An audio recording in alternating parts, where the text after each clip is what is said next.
2025 ഏറ്റവും കൂടുതൽ ലാഭം കൊയ്ത 3 മലയാള സിനിമകൾ. ഏറ്റവും കൂടുതൽ ലാഭം കൊയ്ത 3 മലയാള സിനിമകൾ. ഒരുപാട് സിനിമകൾ ലാഭം കൊയ്തു. ഒരുപാട് സിനിമകൾ 8 നില പൊട്ടി, നമ്മൾ പേര് പോലും കേട്ടിട്ടില്ല. പക്ഷെ ലാഭം കൊയ്ത 3 മലയാള സിനിമകൾ. ഒന്നാം സ്ഥാനത്ത് ലോക തന്നെയാണ്. 30 കോടി മുടക്കി 300 കോടി നേടിയ മലയാളത്തിലെ ഒരു ചരിത്രമായി മാറിയ സിനിമ കല്യാണി പ്രിയർ. നായിക പ്രാധാന്യമുള്ള സിനിമ 300 കോടി എത്തുന്നുള്ള ഏറ്റവും വലിയ പ്രത്യേകതയുള്ള സിനിമ. ദുൽഖറിന്റെ വേഫെയർ ഫിലിംസ് നിർമ്മിച്ച് വിതരണം ചെയ്ത സിനിമ.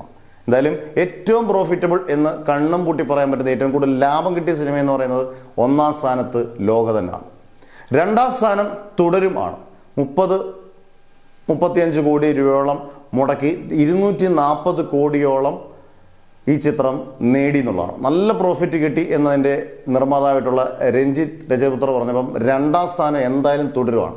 ഗംഭീര പെർഫോമൻസുമായിട്ട് മോഹൻലാലും അതോടൊപ്പം CI ജോർജിന്റെ ഗംഭീര പെർഫോമൻസുമായിട്ട് പ്രകാശ് വർമ്മയും നിറഞ്ഞാടിയ പടം തരുൺമൂർത്തിയായിരുന്നു സംവിധാനം ചെയ്തത്. മൂന്നാമത് ഏകദേശം 6-7 കോടി മുടക്കി 80 കോടി പ്ലസ് ഇപ്പോഴും അത്യാവശ്യം കളക്ഷനിൽ പോകുന്ന കളങ്കാവൽ. മമ്മൂട്ടിയുടെ ഏറ്റവും അവസാനം 8 മാസത്തെ ഒരു വിശ്രമത്തിന് ശേഷം മമ്മൂട്ടിയുടെ വന്നൊരു ചിത്രം.